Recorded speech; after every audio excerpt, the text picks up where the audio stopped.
This is our new long-term test bike, a KTM 790 Adventure. And to kick it off, we're going to do a nice big off-road adventure tour somewhere exotic. Nah, let's just do a track day at Castle Combe. To test ride your new adventure bike and to come to a track day. I'm here at Castle Combe. This is actually, technically I rode the 790 to the shop and back the other day, but this is otherwise my first proper go on the 790 Adventure long-term test bike. I'm going to christen it, I'm going flat out and doing skids. I'm really sorry for what I'm about to do, Mr. GSXR man.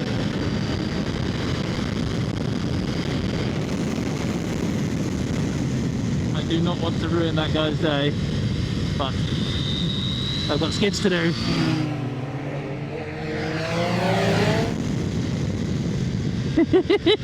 Big backy and he drifts. Bit of knee down. Wow, it's skaty on the edge of the tyre.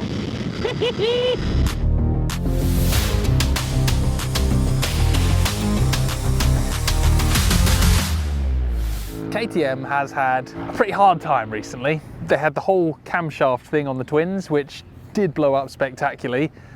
Not helped by the fact that I don't think they handled it brilliantly in the first instance. That's kind of behind them now. They've got to the point where if you get a problem with the camshaft on a twin, they will fix it, no problem. So that's helpful, but they've taken a massive kicking in the process, and with all their financial worries, it's a sad state to see the company in. The future's looking bright, there's constant promises of new things coming. I wanted to kind of forget and ignore all that because KTM has long been one of my favourite brands. They've been a bit wild, a bit out there, and they've focused on making bikes that are exciting. And I think there's a lot of that missing throughout the rest of the motorcycling world at times. Now over the years, the RC8R, the original crazy Dukes, their Supermotos, and all of their big capacity adventure bikes have been absolutely bonkers things. In fact, some legendary bikes, if you think of the KTM 990 Adventures, the 950 Adventures, and stuff like the Super Dukes.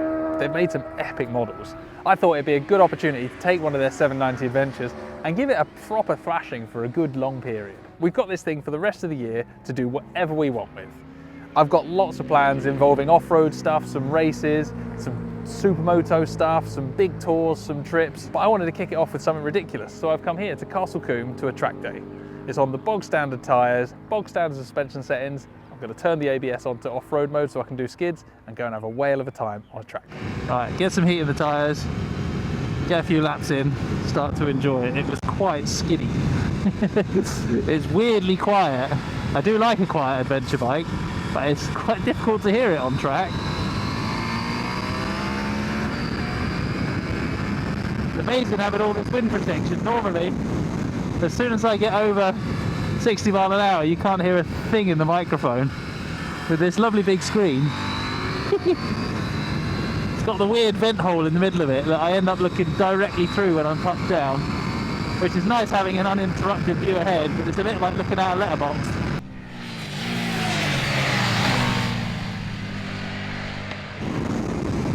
And back it in.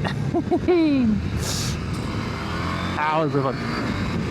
Short shift up to fourth for this last one onto the start-finish straight. Then feeling that rear tyre start to dance. Up she goes. It's got a 21-inch front wheel. It's a dirt bike. What right does it have to carry this much corner speed on a racetrack?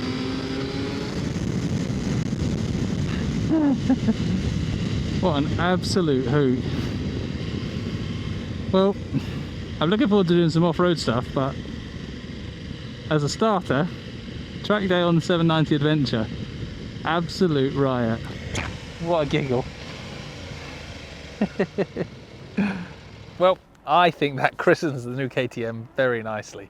It has actually really surprised me today. I was kind of doing this as a bit of a joke, a bit of a giggle. Thought I'd do a session or two and that'd be the novelty worn off, but I've been out every session available I can get to today. This thing, I've always liked the way they handle on the road.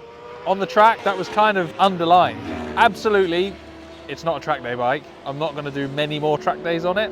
might take it out for a spin every now and then, but on the edge of the tyre, there's enough feel to know what the front tyre's doing. In this case, at maximum lean angle, the front tyre's usually starting to walk across the track, but it doesn't feel vague, it doesn't feel nervous, it doesn't feel like it's going to fold under at any moment. It just gives you confidence. And the same with the rear tyre. I was able to slide it out of the corners, make it move around and do all sorts of stupid things that I never expected a bike with off-road wheel set in it to ever be able to do. I've had an absolute riot today. I kind of want to get on with the rest of the year's plans for this bike now. I want to do some big trips, some more travel. I kind of want to get back to some big adventure rides again. I did a couple last year, but I've really enjoyed them and I'm looking forward to doing it on this. KTM has had, I think it's fair to say, a rough couple of years. Not through anyone's fault other than their own. It's just the way things have been. I'm hoping to get past all that and just go out and enjoy this for what it is, which is a really good, fun, capable adventure bike that also does track days.